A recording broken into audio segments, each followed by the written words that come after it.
lá khói nhẹ hương mang trong mình bao mơ ước niềm đi thiên nhiên vơi vững bước đi.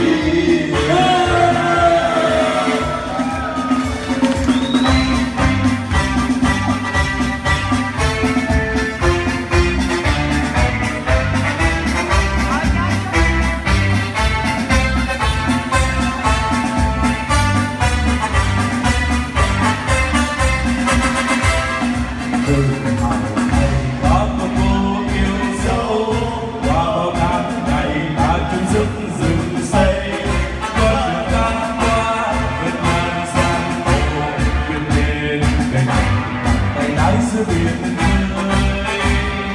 kia hòn thì hòn đảo ra một màu hoa trái chôn đánh hoa đào người sao vẫn nhanh chân trào trong nắng mới như dòng bay sang bóng anh đã tô tô với niềm tin trí tuệ đặt lên gia đình có vườn hoa kia hòn thì hòn đảo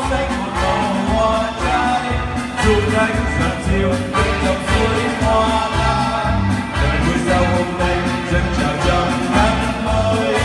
như dầu vàng bay sang vắng anh